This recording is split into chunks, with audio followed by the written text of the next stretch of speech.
Hi everyone.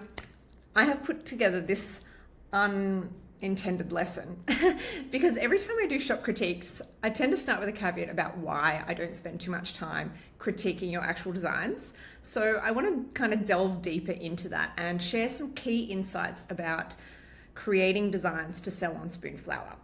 Firstly, when it comes to critiquing your designs, I can't say whether what you're creating is right or wrong because Spoonflower has such an eclectic customer base of broad demographics, wanting, various design preferences, wanting designs for many different end uses. So many different types of designs do sell.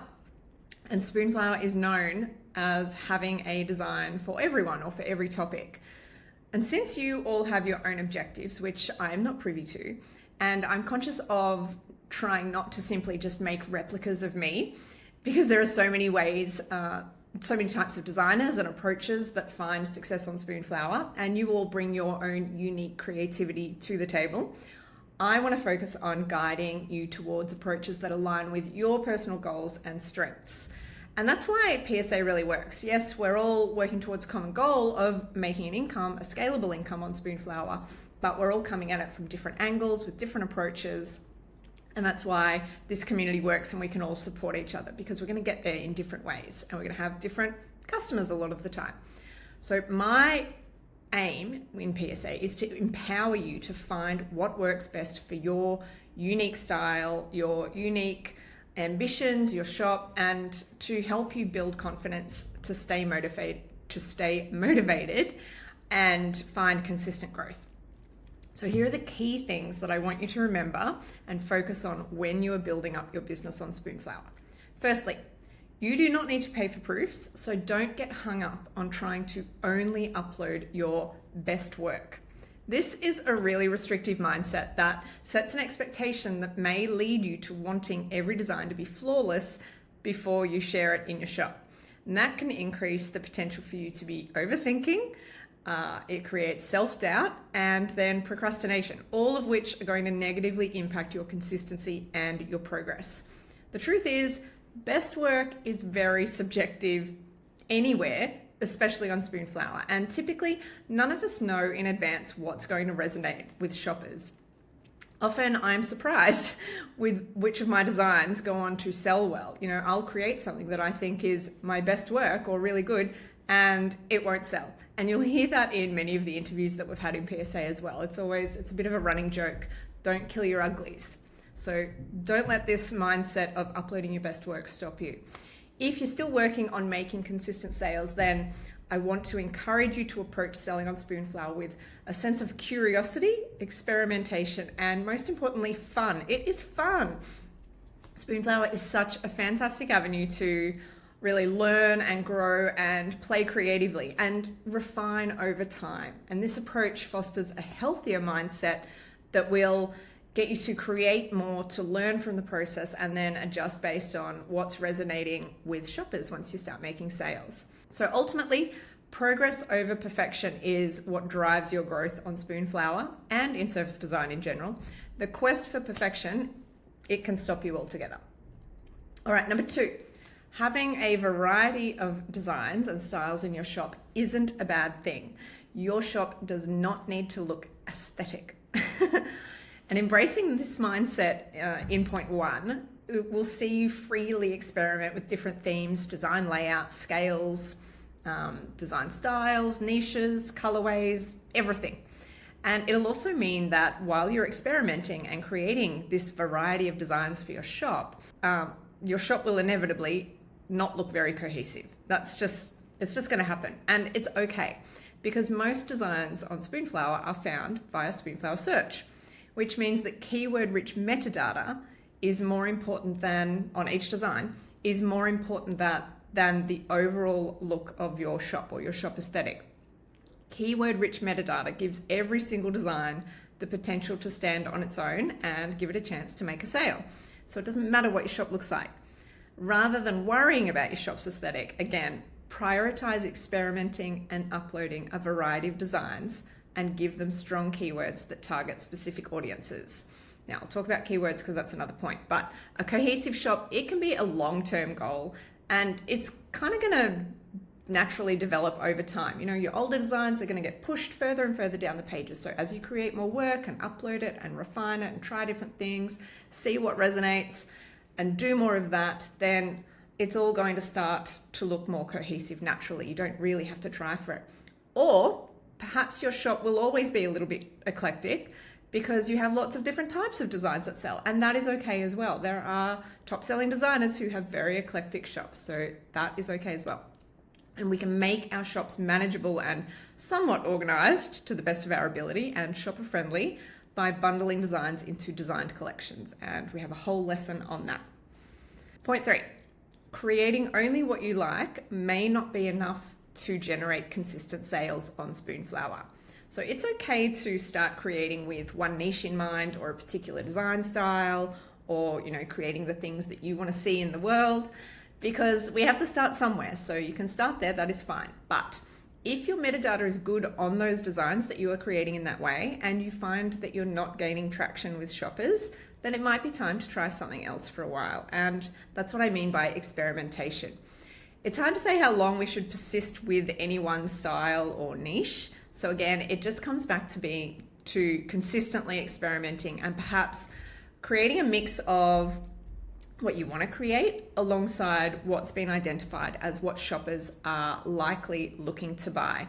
And Esther Fallon Lau, she mentioned this in her interview, which I have linked below, and I've got the timestamp there. And what she had to say was really interesting, and exactly, I completely agree with it. You'll see in the interview.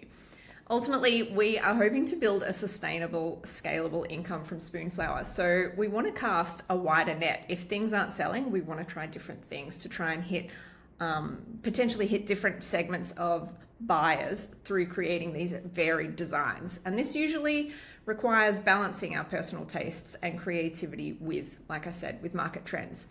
I think just about every shop should aim to have some classic, timeless designs, themes, and colors. Designs that align with trending or popular themes and or color palettes. So you've got your classic, your timeless, your trending, and also plenty of simple blenders. So if you can incorporate those things, you don't need to get too hung up on heroes. Heroes are great if they come easily to you, but they don't to me, and I've still found success. So that's another thing to keep in mind. But this mix, it's going to help ensure that your shop, it can cater to lots of different shopper preferences, and lots of different people are shopping on Spoonflower, and it's going to maximize your reach via Spoonflower search. It can be a bit difficult to market all these different types of designs, so you might pick one specifically that you might market, say on Instagram. On Pinterest, easy to market all different types of designs, so don't stress about that. Pinterest is great for that. On Instagram, you might pick one.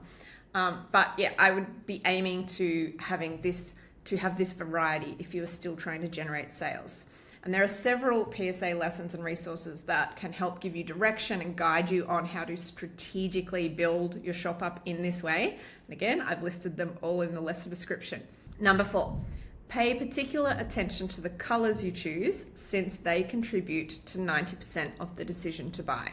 Now that is taken from a Trend Bible statement, and I can link that below. I've mentioned it a few times now, but this makes complete sense to me. You're often drawn to the color of something before you decide to buy it. So this is probably one of the biggest things that I notice when I visit shops, not just of members. Whenever I'm scouring Spoonflower, I'm often left wondering if the colors that have been chosen, if they were strategically chosen based on insight, or perhaps picked without considering trends, popular color palettes, or what customers are using now out in the market. So if you're choosing colors that you're not seeing anywhere else, like in stores or advertising online, if you're not seeing them shared on Instagram, then you're likely going to reduce the number of people that will find your design appealing, no matter how good your design is. Because if they don't like the colors, they're not going to buy it. If you choose to make a design in multiple colorways, then sure, you can offer some unique colors, or you can try, just creating some color ways that you like. And Shelley kind of suggested this in her Interior Design Insights interview as well, which I've linked below and timestamped. But it's also a good idea to balance that out by offering designs in trending or classic color palettes as well, to make it attractive to, again, a larger number of potential buyers. And Spoonflower allows you to, when you're in the search results, it'll show up to 24 colors in the color options. And I don't recommend doing that for every single design. Use your discretion there. But remember that color choice can make or break a design's appeal. So using insight-driven decisions can significantly impact your chances of attracting more buyers. Again, I've linked all relevant lessons in the description. Okay, number 5, selling on Spoonflower is nothing like pitching a polished portfolio to art directors. Thank goodness. And this is something that I truly love about selling on Spoonflower. And again, in the timestamp that I gave you for Esther's interview, we talk about this as well. So we're taking out the middleman by going straight to the source. Uploading onto Spoonflower, you're going straight to the customers. You're removing any third-party decisions on whether your work is subjectively good enough to be offered for sale to the public.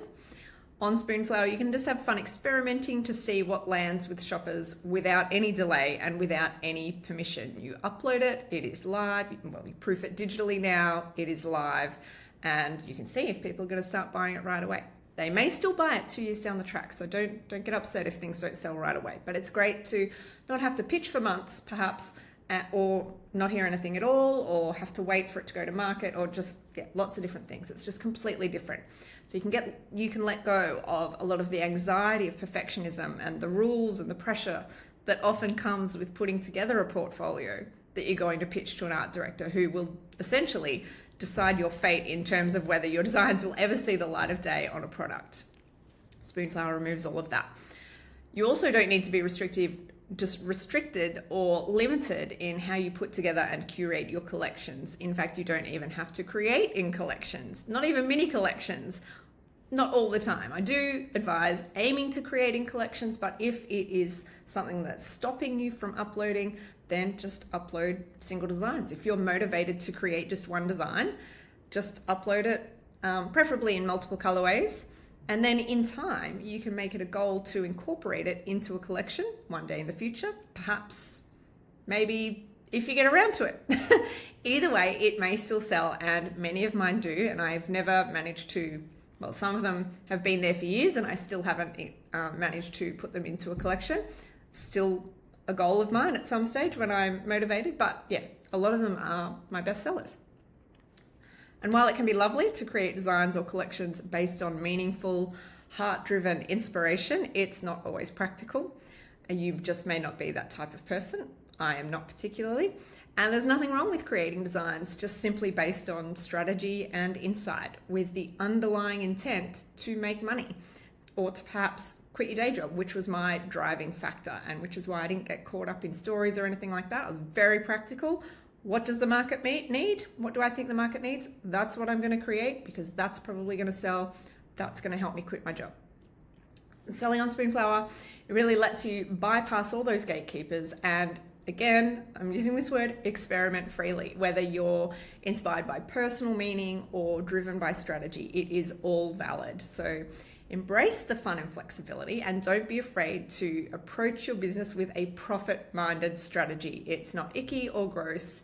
It's just how it is sometimes. And authenticity, you're still being authentic because authenticity, it comes from creating in a way that aligns with your goals, whatever they may be. Number 6, best-selling designs aren't always intricate and don't always take hours to create. Many of my own best-selling designs are very simple blenders, as many of you will know and will have seen. And while they may not be at the very top of the best-selling overall designs on the Spoonflower platform itself, I have so many of these simple designs that consistently sell well day after day, week after week, month after month, that collectively they make me a top-selling designer. So it doesn't matter. There can be someone who has a top-selling design on Spoonflower but not be a top seller. So don't get caught up in that. You want to create a lot of designs that sell well a lot of the time. That's really the aim.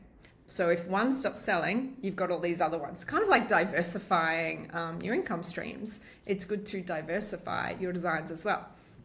Now, if you're an analog creator using traditional methods to create your designs, then your output is likely going to be far less compared to someone whose process is entirely digital. So the best thing that you can do is look for ways to repurpose elements from your intricate designs into simpler designs, so that that way you're not always starting a new design from scratch, and you're really getting the most out of your time investment into that more intricate design if you can pull bits and pieces out of it to make like blenders and coordinates and things like that.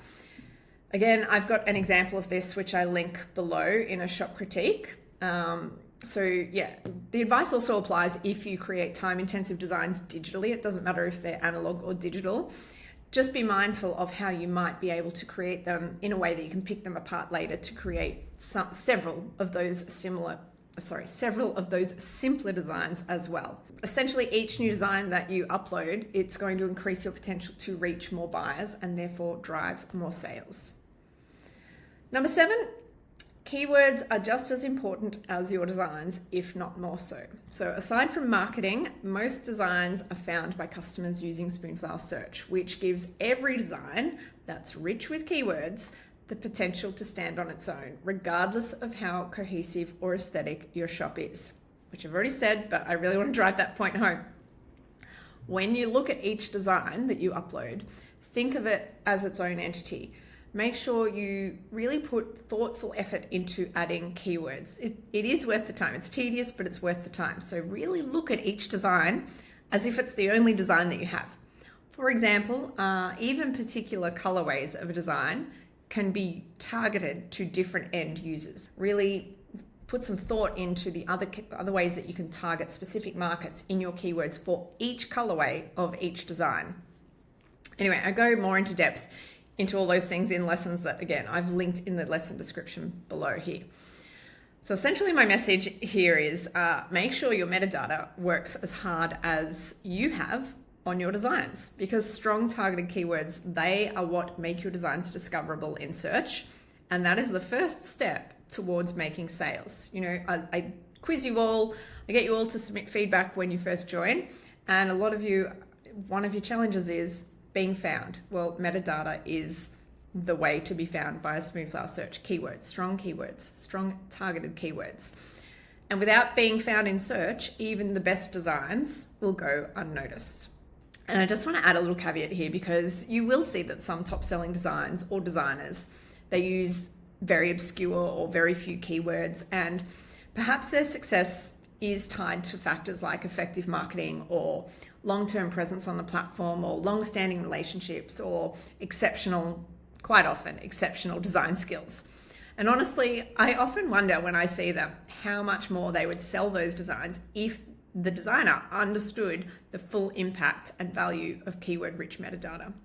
So if you had a big catalog of designs before joining PSA, it is probably worth spending some time each week going back over the metadata on those designs and updating the keywords in the titles and tags to get more in there. Perhaps set aside 1 or 2 hours and do them in bulk, because I mean, you've put all that effort into creating those designs and uploading them, and maybe it was back when you had to pay for proofs. You want those designs to work for you. And I have been consistently updating my own metadata. It's something I do every week, a little bit each week, and I'm selling designs that have, not been selling. So I can't prove it because I don't have metrics, but I definitely, my sales have increased since I've been doing it. So I think it's definitely worth it. Lastly, prioritize your time wisely. Now, it's not strictly related to your shop or your designs or critiques or anything like that, but it's still very pertinent, because finding time to manage all these aspects of your Spoonflower shop, it can be overwhelming. And I don't want you to be overwhelmed by it. We've just got to incrementally do these things, and it will all build up over time.